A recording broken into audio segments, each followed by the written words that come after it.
Where's my dragon? Alright. Welcome to this strange episode of Dude, Where's My Dragon? First we're going to have a short-ish interlude Should we do it separate? Just like a separate cut? And throw the Nimbus part on the front of the next video? Yeah. We could. Maybe. Depends Or on how we long could have it it be a is. separate little vignette. We could Mini either do a mini-sode or just I throw think we it. do a mini-sode. Okay. I like the Minisode. Welcome Bro, to the... I can't be on an exclusive episode. I'm not in the zone. Too bad. Too bad. You already are. Get in the zone, buddy. You should have been You here. are in the zone. You cannot escape the Your zone. goddamn fault your girlfriend had a birthday, guys. Yeah. I was busy drinking White Claws in front of my mom. Alright. God damn it. Well, welcome to this short mini episode of Dude, Where's My Dragon? Which will be recounting what happened and what Nimbus experienced while he slept. First in the ice cave of Reinhardt the Unchallenged. And then within the medical bay aboard the Leviathan. For the first time in a while, we do have Nimbus's player here actually with us. Andrew, say hi. What up? Which we're all very happy about. So, Nimbus, Yes. you remember, the last thing you remember before the world went black is you standing atop a mountain, standing high above it, and looking down upon the broken body of this massive white dragon atop a jagged nest of green crystal. Familiar green crystal, mind you. And with the last of the energy within this colossal earthen form, you pointed in the direction of the evil you sensed. And then the world went black. And it stayed that way for a few moments. Before you heard a voice call out, "Nimbus, come on! Time to train, get up!" I'm coming. Yep, you blearily open up your eyes and wipe it. You're in a bed in a room that you have not been in for years. Inside a house that no longer exists. Hurry up, your sister's already ate. Breakfast is down there for you. Meet me in the workshop. I guess I'm gonna look at my hands. There, as you remember before the incident. They're there. Yeah. There's no gray-green markings.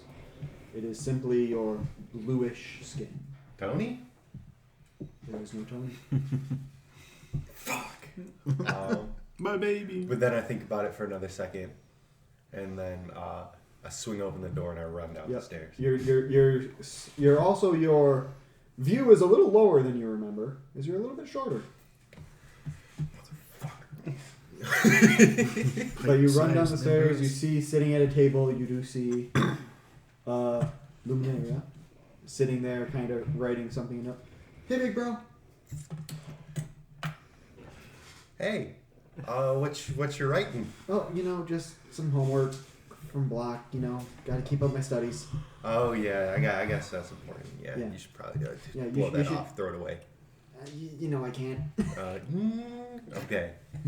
I'm just gonna grab casually just some breakfast. Yep, just some bacon and toast and eggs. Make my way over to the workshop. Yep, you kind of walk over. You do Pat her see- on the head. Yeah, she kind of laughs. Her wispy white hair that kind of floats behind her at all times. There, you walk in and you see the very large and well-built Earth Ganassi man, short-shaved hair, dark brown skin. As he moves a little bit, dust falls off him at all times. Late riser, eh? Shut up, old man. What are we working on? Come here, I'll show you. All right, I go over there. Yep. And you do see a small blueprint of a familiar design to you at this point. An alpha blueprint of something you now call Tony. He's like, based off what you've been telling me, you kind of like making things go boom, right? Making things go boom is kind of kind of a good time, you know. Yeah, it is. But I'm looking at this blueprint and I'm seeing a couple. I slept on it and I see a couple problems, and I kind of reach down and I scribble out and write things where they're supposed to be. You notice as he kind of smiles at you and nods approvingly as you're doing it. That's exactly what I wanted you to do. I can't believe you missed this. What the hell? You're supposed to check my work, dude. I did. I wanted you to know that. I want you to know that it was wrong. By the way, you missed this part, and he points out that you notice that there is a small bit where one of the parts of one of the leg joints, if it wasn't fixed right, that leg would become slowly more and more damaged as it walked until it became irreparable. No, that was supposed to be there. It gives him personality. Oh. I fixed So you it. got Fix it real quick. you wispy haired shrimp. Feel my hair, and I don't have my dreadlocks. It's just curls. Yep. Maybe there is something more than hair between those ears. I've been telling you that for years, but Maybe you'll prove it to me one day. And then then he looks like he's about to. He kind of takes a breath to say something, and he pauses, and he doesn't move, and he's frozen. kind of get up real close and just like tap him. He doesn't react. No. Interesting. You dreamed of this, Nimbus. Excuse me? What the fuck are you doing in my head? Oh, I can be wherever I want to be. How are you seeing this? Oh, it's a simple spell, not too complicated. Very aptly named Simply Dream. However, it is interesting that you remember this. And you notice as you can actually hear the fall of some footsteps and the clack of a cane, as you do see the form of Wendell walk up, lich arm and then mechanical arm resting atop of this. He kind of walks over, appraises you slightly in your younger form, and then walks over to Block and looks at him and gives him a smile. You get away from him. Oh, I don't think I will. He was very bright, wasn't he? I try and like channel some magic in my hand. Roll an intelligence check. 13 plus 4, 17. 17. You can feel a little bit of the magic that you now command as a much older man kind of swell up in you, and you can feel your body kind of burn a little bit. As you're not... This body can't handle it. What are you doing here, Wendell? Oh, I simply wished to talk, Nimbus. I know you better than you know. I know him better than you know. What do you know about my master? Master. It was a while ago that someone called me that. That quite a few people actually called me that. What are you getting at? Oh, you're a smart boy. Think. How do you know Block? We go back. Roll a perception check.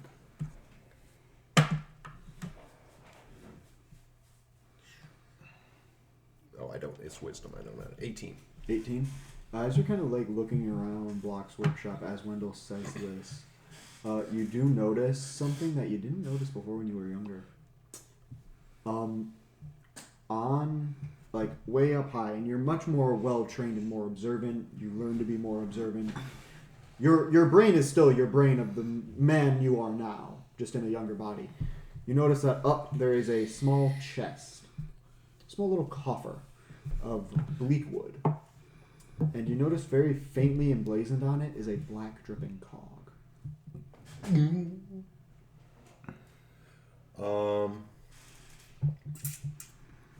I guess I'm gonna say, what do you?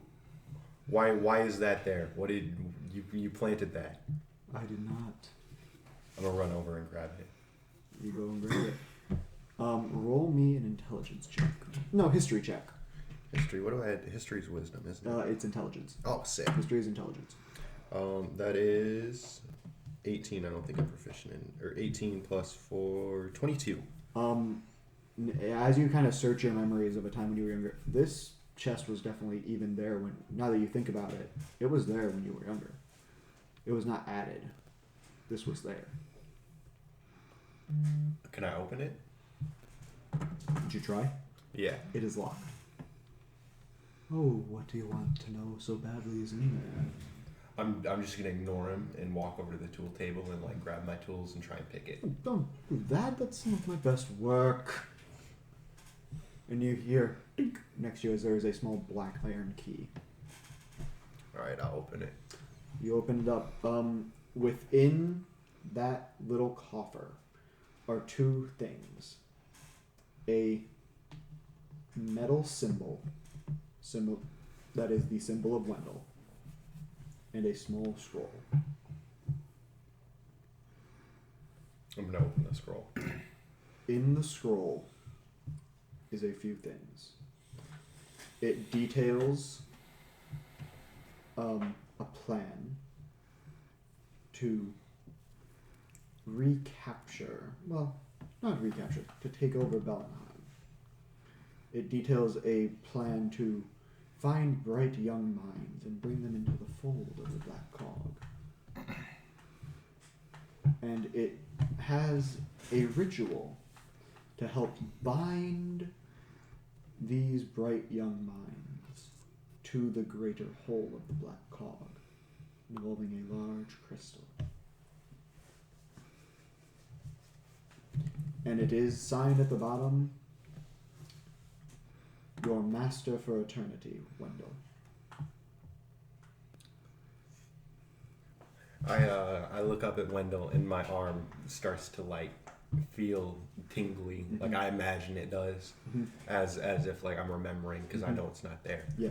But I just look at him and I go, "What is this?" The truth. So it was your fault what happened that night. No, that was your fault.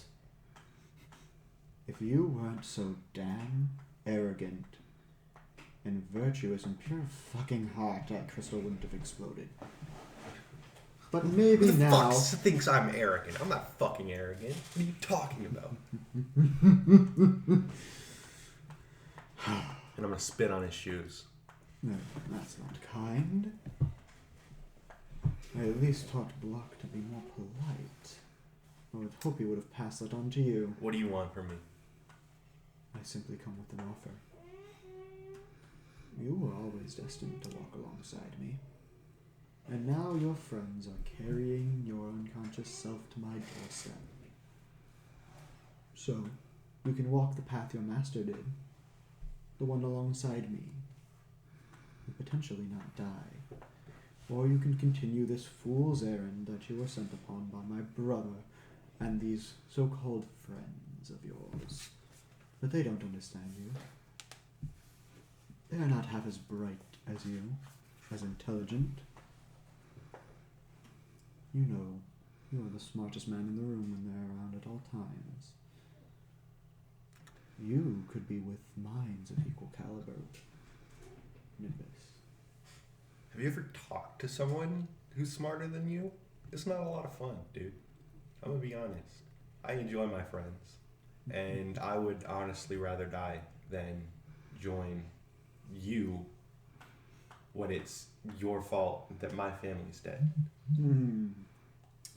Is it though? I find it really hilarious that you're asking me to betray the new family that I found. To be one of your pawns. Oh, no, you misunderstand. Block was never one of my pawns. He was a very prized pupil. He was more of a bishop or a rook. A much more valuable piece. Perhaps, maybe you could be one of those pieces too. Perhaps, if that's the case, when I march upon Bellenheim, maybe a certain Fire Ganassi woman does not have to become a monster.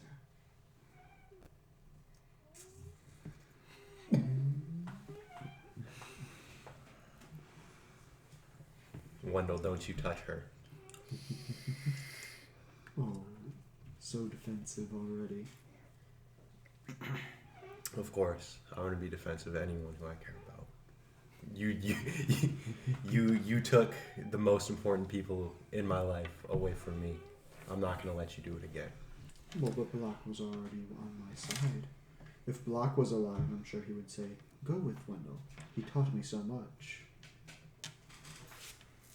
I can count on one hand how many times I really fully listened to Block, and I wouldn't see that changing now. Well, maybe it's just time I show you some of the horrors that await. But then again, I might just break your mind. So, I don't care what you have to tell me, Wendell. he reaches out his lich arm. I can show you the horrors. I can show you what your future may hold. At least if you side with my brother and the legions. I cannot harm you in this state. I already tried that spell on that damn gnome. I'm gonna take a second and I'm gonna think about my friends on the outside and just hope that they got better, because really I don't know the outcome, so I'm just gonna hope that they're good. I heard him say that I was being carried, so I'm gonna think about it, and deep down I know that they got me, so I'm gonna grab his arm. As you shake, the workshop fades around you. You hear the explosion, you hear the screams of Block, the other robed figures that night, and a scream that pierced through all of it at a higher pitch, the scream of your sister. And then you are standing amid a snowy battlefield. The remnants of a massive wall of ice sitting in the middle of a valley. The banners of the Shining Legion standing at one end with the Hellhammer behind them, and massive mobile artillery guns. You look up and you can see above the ever faintly circling form of the Leviathan. And then the gates to the citadel open. And from within comes the most horrendous sound you have ever heard. It sounds of rolling thunder, of millions of stamping feet, of clicking and whirring gears, of grinding of metal on stone, and the ever faint sound of the scorch of flesh. As coming charging out of the gates are these creatures of metal and flesh, perhaps once people, now simply thralls. And behind them, you see a larger machine, slowly creeping out. The front of it open like a massive maw, as these large mechanical tendrils whip around it. And you can hear that dark laugh echo through the valley.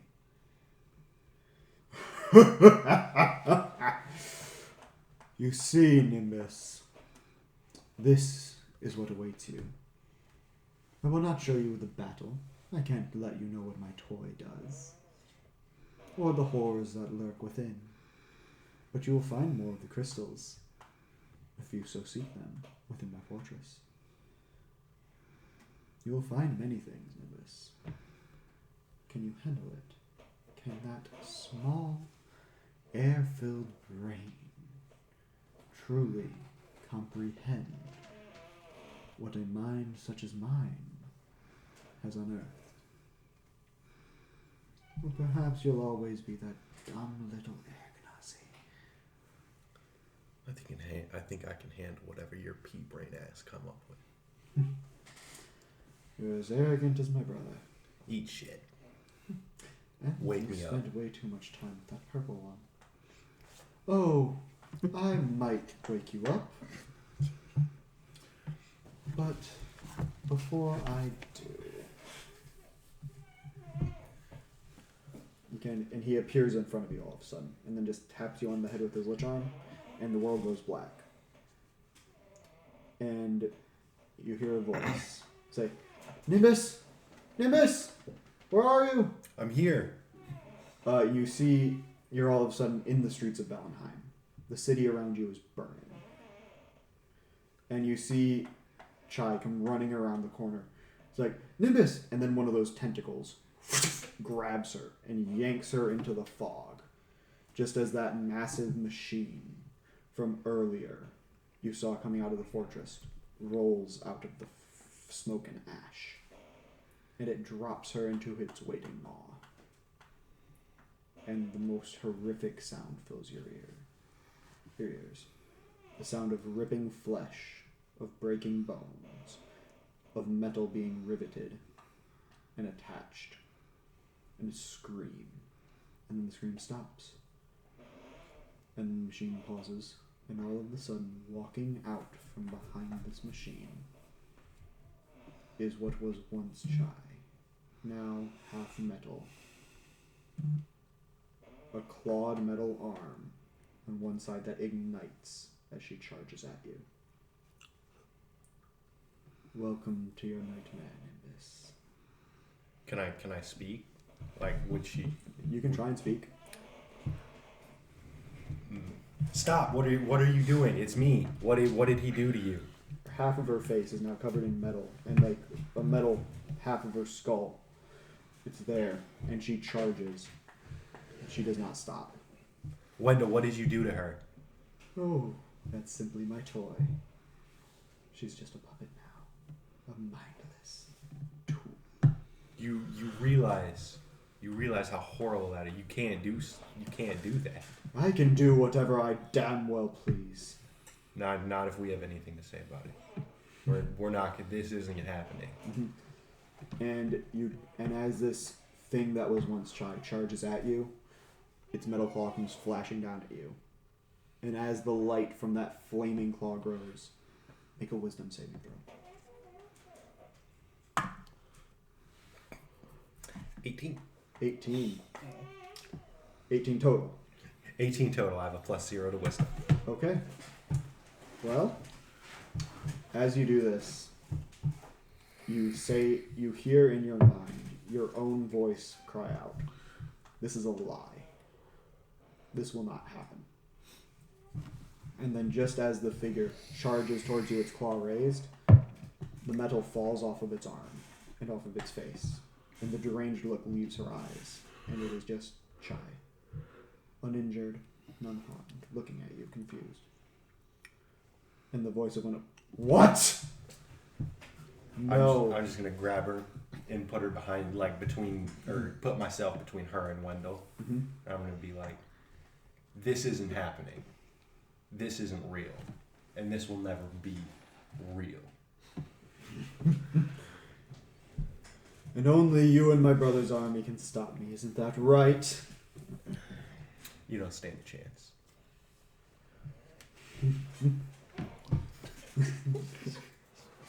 And you are in your full adult body right now. Okay. I wanna summon Tony. Tony is there beside you. I want to yeet Tony at Wendell. Yep, you throw it. The small spider. With the catapult. Yep, spell. Mm-hmm. Yep, it flies at Wendell. Wendell sees this arcane cannon coming at him and just smirks. And then the smirk instantly fades as you hear a snap as the metal form of Tony breaks his nose. Oh! And then I'm gonna go now and tell Tony to shoot the force ballista into his head. You see as you do that, the metal hand comes up and blocks the bolt and then crushes Tony. I couldn't. No. What is Summon this? another one. What is this? And this time he actually sees it and he hits Tony with a firebolt midair. You are nothing compared to me. I have the knowledge of aeons. I killed the last Archmagos.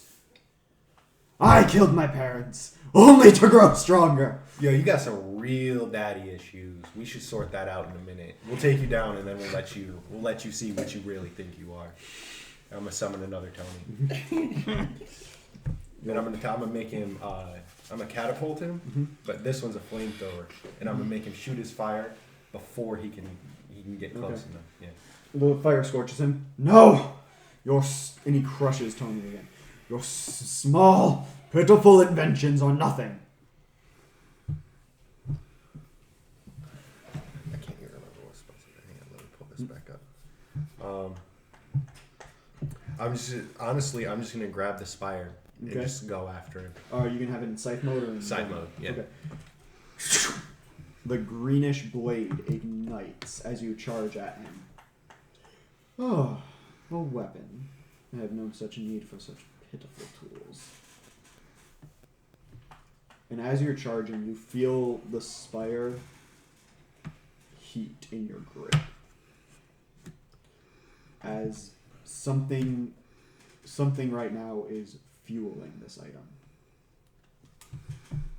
You can keep charging at him and swing at melee, or you can swing the spire at him now. I'm gonna swing the spire at him now. As you swing the spire, you watch as the blade itself grows about 3 feet and then flies off like this boomerang of sharp energy. And it cuts through the mechanical monster Wendell is standing upon. And as it's about to explode, he jumps off, and you see as he jumps, these 2 skeletal wings pop from his back as he lands on the ground in front of you. Which is that toy. This toy is what's gonna bring you to your knees. What is that item?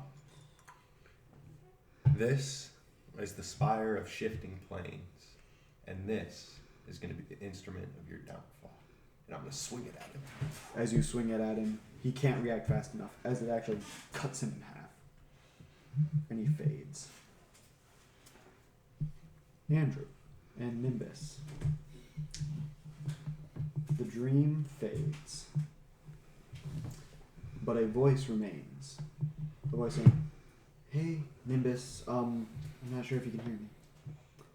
But I hope you can. I'm here for what it counts. And yeah, if you could wake up soon, that'd be great."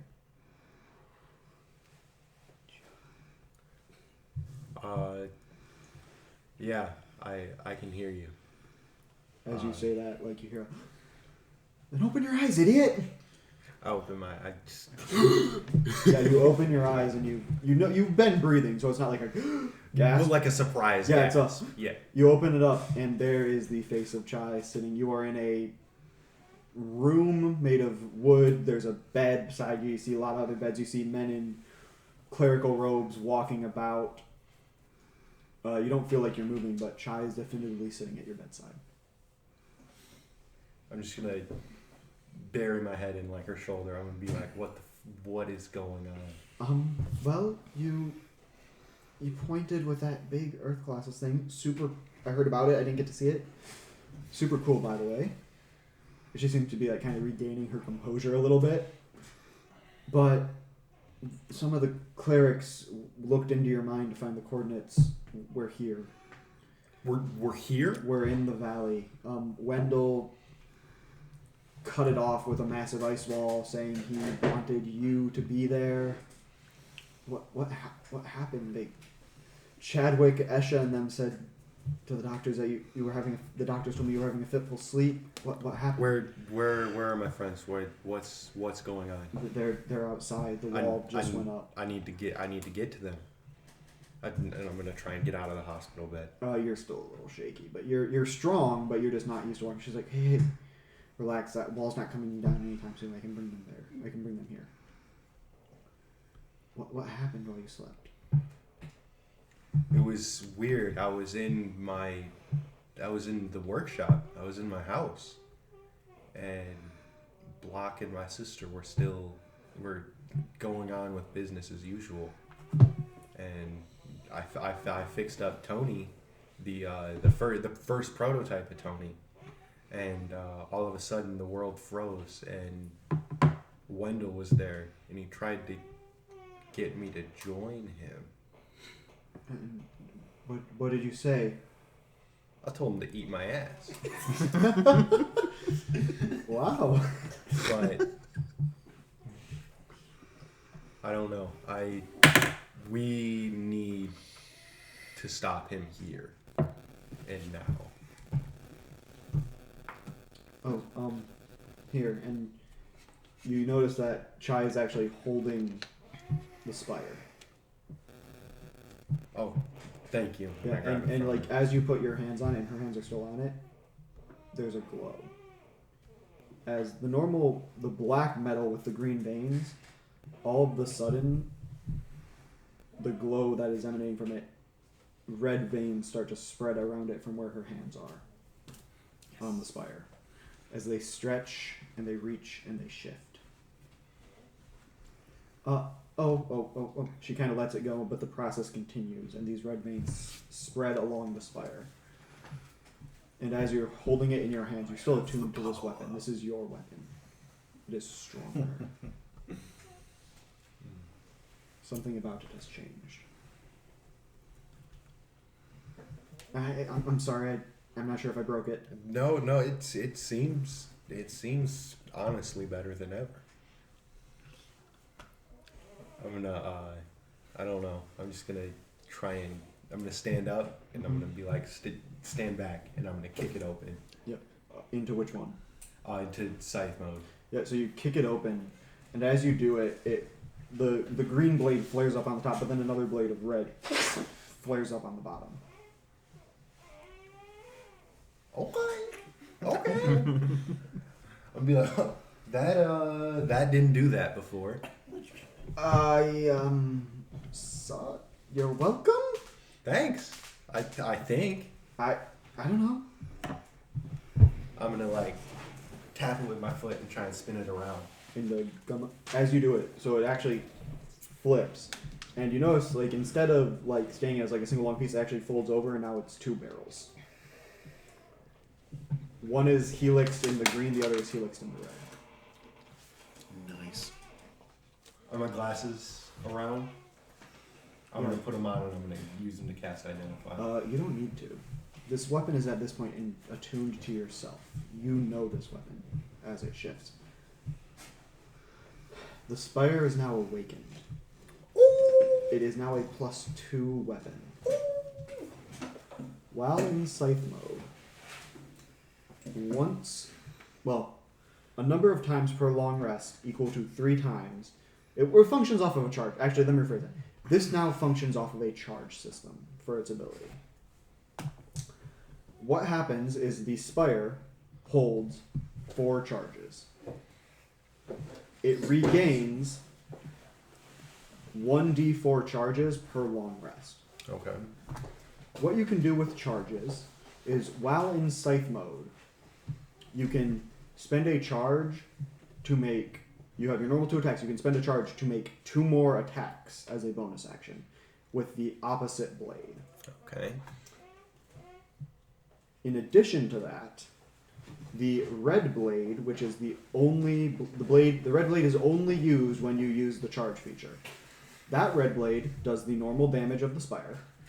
In addition to that, it also deals an extra 2d6 fire damage. Oh, shit.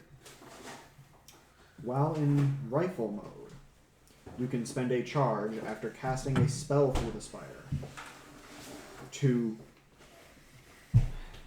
trying to think of the right way to say this. Add a number of damage dice to that spell of the same type of dice. So you double the dice, essentially. The new dice that are doubled is all fire damage, regardless of what the spell's initial effect is. Okay. The caveat for the rifle mode is you need to spend a number of charges equal to the spell's level. Okay. So to double the damage of a 4th level spell, I would spend all 4 charges. Yes. Okay. And then spells above that, well, I'm not really gonna have to worry about. I don't even have 3rd level yet. So. Yeah. Exactly. So. And for scythe mode, it's 1 charge for the extra 2 attacks. For the extra 2 attacks that do the regular and 2d6, because it's not nearly as strong.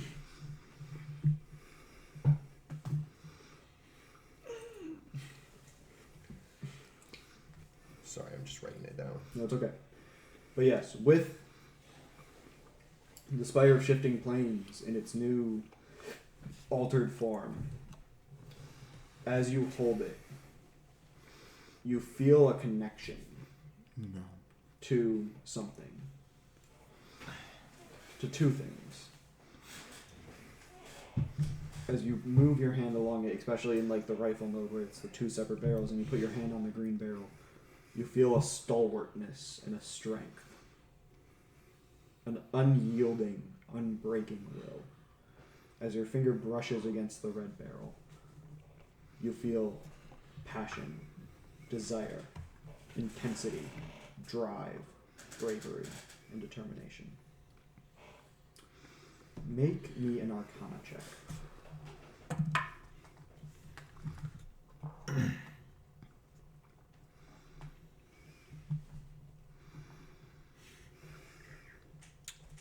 Dirty 20.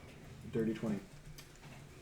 You're starting to feel as though you're understanding the nature of this weapon.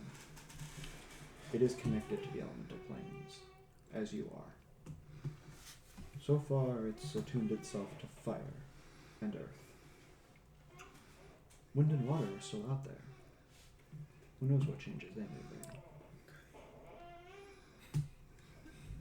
That's pretty fucking sick. But I believe this is where our little short vignette or mini session will end. Minisode. Mini episode of Dude Where's My Dragon Adventures in Entaro. Nimbus is awake. Let's fuck that creepy guy up. And a battle is about to start. We will see what the future holds, everyone. Stay tuned.